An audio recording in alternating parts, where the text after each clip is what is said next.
Comanche is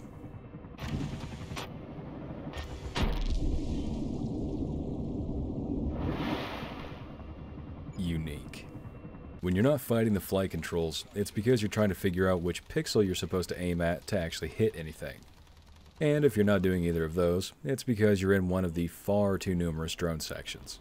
Thank God your helicopter is equipped with infinite drones, because even having 10 would be cutting it close in some missions.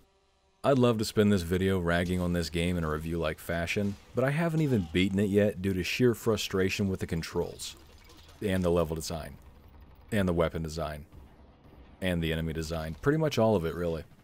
But to its credit, the game is not finished yet. It's in early access, or as Microsoft puts it, preview. This video is going to be about impressions of the first bit of the game and the flight models, of which there are 3.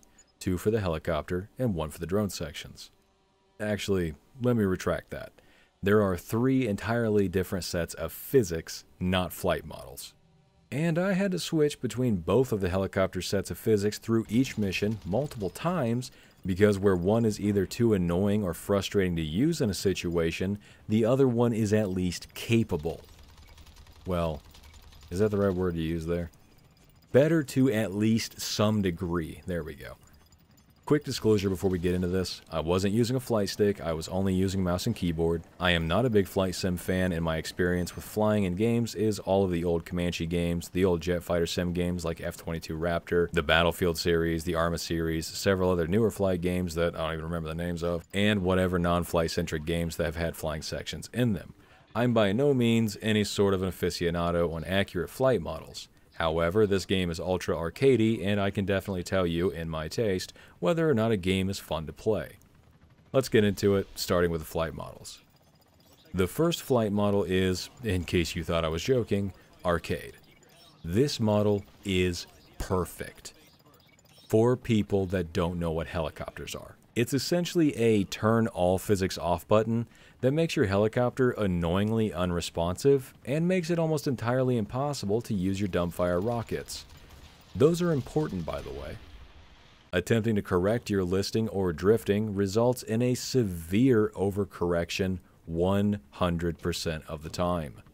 This is an extreme issue because this game has you not only in canyons very often, but through literal cave-like areas that have little room for error. What exacerbates this problem even more is the automatic altitude control. When it comes to canyons and underground sections, the y-axis is essentially the only maneuverable axis you have. You of course have the ability to climb and fall in altitude with key presses, but when your flight model turns physics off, looking like you're going up when you're really only hitting the brakes, so to speak, can get confusing and deadly pretty fast. As I said before, when using the arcade flight model, you can forget about using your dumbfire rockets. Even if you beat the flight model's attempts to stop you from firing a rocket, you're probably not going to hit it whatever you were firing at anyways, but we'll save that particular gripe for the gameplay first impressions section later. Next is the simulation flight model. Go ahead and put quotes around the simulation part of that sentence in your head. Though it does remove the restrictions and allow you to make full use of the game's flight physics, that's where we come to the big problem.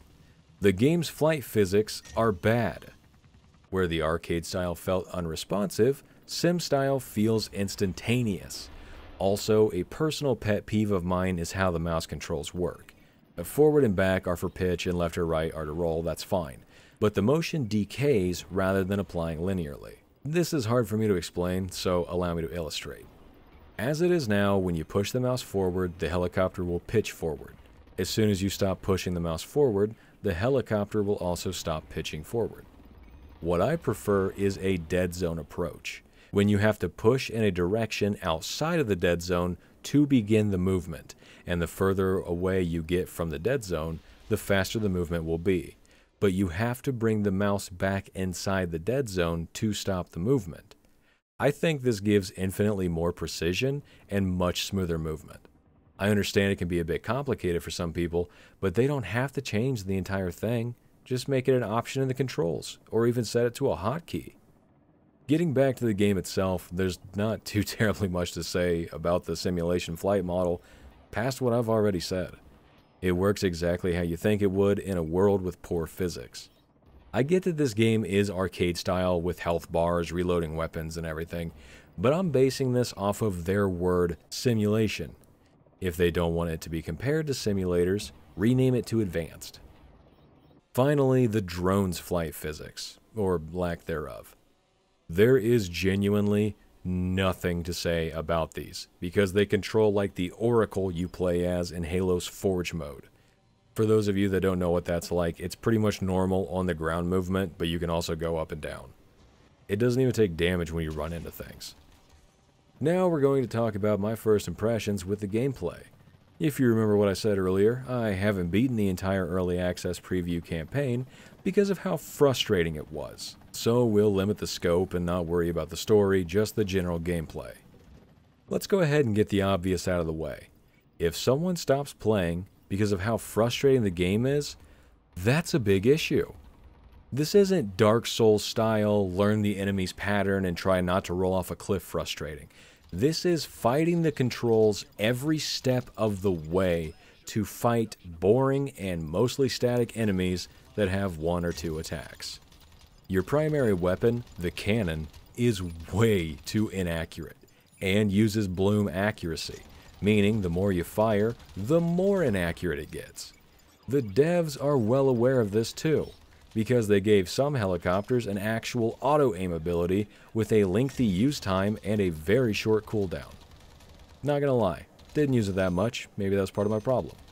But this isn't an epic Fallout game with terrible combat trying to make up for it with VATS. 95% of this game is shooting at stuff, and the other 5% is flying to the location you need to get to shoot at more stuff. When your primary game mechanic sucks, it means your game sucks. There's really no better way of putting that. Nicer? Maybe. Better? No.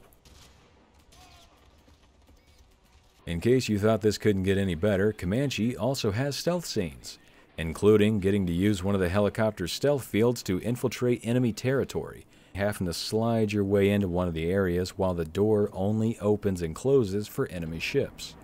This might have been cool if the controls weren't bad and you weren't a big floating color spectrum. Also, don't believe the game when they specifically tell you to land your helicopter. Look, park the bird in a safe spot. We don't want to get shot down while you're busy with the drone. There is no landing in this game, and if you try it, you'll blow up. Thanks, game. I've already ragged on the enemies a bit, and honestly, there's not too much else to say about them. They're as uninspired and generic as can be, both in behavior and graphically. This game heavily relies on defense turrets. It does take a turn in drone sections. It's mostly fighting other drones that have terrible pathing and disappear from your HUD after you shoot them for some reason, and actual flesh and blood soldiers who, well, they're as bad motor functionally as the drones are at pathing. Also, since you usually have to travel long and complex routes with the drone to reach where it needs to be, if your drone gets blown up, you have to go back through all of it with a new drone. This sucks in general, but is also 10 notches past frustrating when the game for some reason respawns the freaking tank you just killed a few times after it had already one-shot you.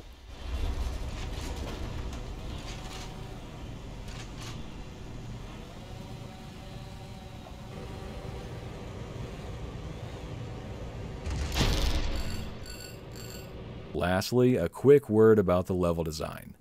I'm in a helicopter. The maps are large.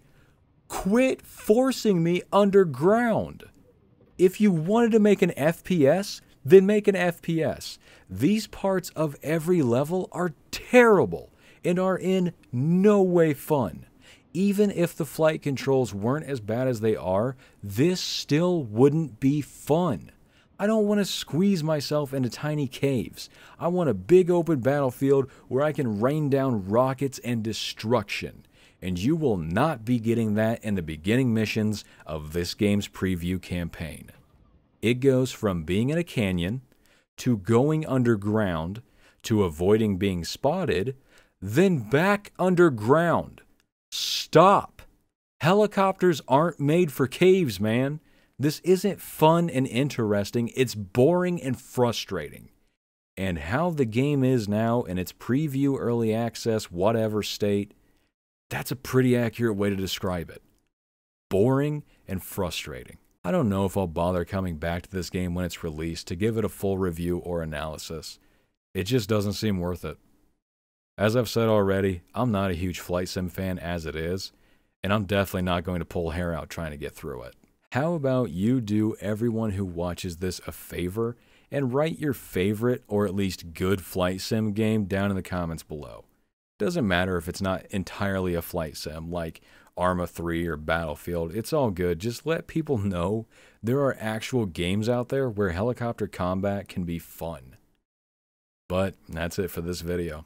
If you made it this far, please remember to leave a like on the video, and if you want to see more content like this and more, subscribe to the channel. This is Mitchell Godsend. Have a good one.